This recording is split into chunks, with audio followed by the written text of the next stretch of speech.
Fakirmohan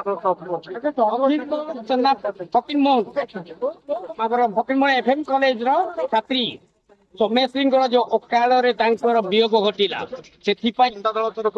captain राजन महापात्र नेतृत्व में आज जो कार्यक्रम कैंडल शोभा होती आपने समस्ते जानते एफएम कॉलेज छात्री भौणी सौम्यश्री आज जो देहांत होती सी मृत्यु सांगे संग्राम कर 2 दिन संग्राम कर आज देहांत होती एक निंदनीय कथा सारा सारा भारत वर्ष में आज समस्त दुख प्रकाश कर समस्ते आज निश्चित भाव में अमर आत्मा प्रति श्रद्धांजलि अर्पण करुछु हमें निंदा करुछु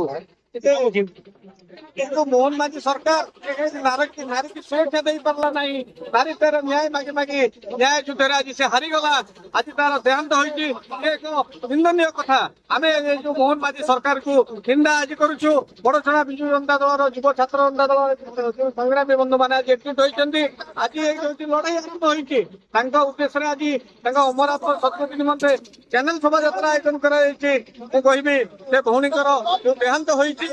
मोहन सरकार दायी ये शिक्षा मंत्री दायी ये आईन मंत्री दायी ये समस्त को निश्चित भाव में सरकार समस्त इस्तीफा दिंतु ना पुणी आगामी दिन राजरास्त लड़ाई हे आज बड़छड़ा विजु युव छात्र जनता दल यही निष्पत्ति जीवन आज साल्यूट कर साहस को साल्यूट करुच्ची साहस से आम समस्त राखी भोट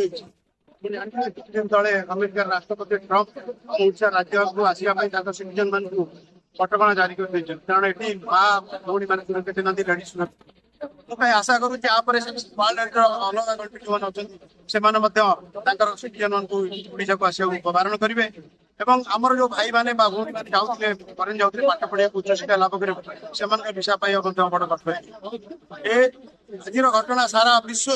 कहूँ सारा खाली भारत वर्ष में सारा विश्व एक लज्जाजनक कथा से जो मैंने बीजेपी सरकार डबल इंजन सरकार कही जो बाबा नौते माँ भूल सुरक्षा देना तुरंत इस्तीफा देवा दरकार आउ थे मुझे अपील करी माननीय राष्ट्रपति महोदय